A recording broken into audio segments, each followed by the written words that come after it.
शेतकरी कर्जमाफी अपडेट. जय शिवराय मित्रांनो. MHB मराठी न्यूजमध्ये तुमचं मनापासून स्वागत. जर तुम्ही अजून आपल्या चॅनलला सबस्क्राईब केलं नसेल तर आताच खालील लाल बटन दाबून सबस्क्राईब करा आणि बेल आयकॉन नक्की दाबा, जेणेकरून शेतीविषयक सर्व अपडेट्स तुम्हाला सर्वात आधी मिळतील. शेतकरी मित्रांनो, सध्या राज्यातील बळीराजाच्या नजरा फक्त एकाच गोष्टीकडे लागल्या आहेत, ती म्हणजे कर्जमाफी. पण दुर्दैवानं आजही कर्जमाफीचा हा तिढा सुटण्याऐवजी अधिकच गुंतागुंतीचा होताना दिसत आहे.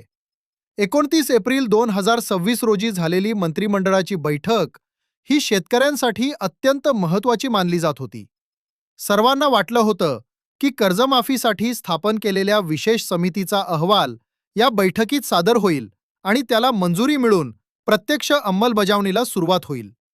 पण झालं मात्र उलटंच. बैठकीत ना अहवाल मांडला गेला, ना कर्जमाफीवर शिक्कामोर्तब झालं. यामुळे कर्जमुक्तीच्या प्रतीक्षेत असलेल्या शेतकऱ्यांमध्ये पुन्हा एकदा चिंतेचं आणि संतापाचं वातावरण आहे. काय आहेत अडचणी? शासनानं आतापर्यंत 30 सप्टेंबर 2025 पर्यंतच्या थकबाकीदार शेतकऱ्यांना 2 लाखांपर्यंत कर्जमाफी आणि नियमित कर्ज भरणाऱ्यांना 50,000चं प्रोत्साहनपर अनुदान देण्याचं जाहीर केलं आहे. पण यात एक मोठी तांत्रिक अडचण आहे. बच्चू कडू आणि किसान सभेसारख्या संघटनांनी एक महत्त्वाचा मुद्दा मांडला आहे. ज्या शेतकऱ्यांनी 2025 मध्ये कर्ज घेतलं आणि ज्यांचं नुकसान झालंय त्यांना या योजनेत स्थान मिळणार का?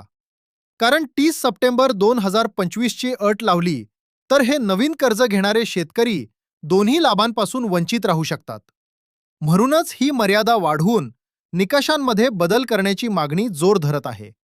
दुसरी मोठी मागणी म्हणजे नियमित कर्ज भरणाऱ्या प्रामाणिक शेतकऱ्यांना 50,000 ऐवजी 1 लाख रुपयांपर्यंत प्रोत्साहनपर अनुदान देण्यात यावं. या सर्व नवीन मागण्यांमुळे आणि बदलांच्या शक्यतेमुळेच अहवाल सादर व्हायला विलंब होत असल्याची माहिती समोर येत आहे.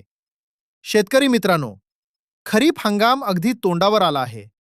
जर मे महिन्याच्या पहिल्या आठवड्यात GR आला असता तर शेतकऱ्यांना नवीन हंगामासाठी मोठी मदत झाली असती.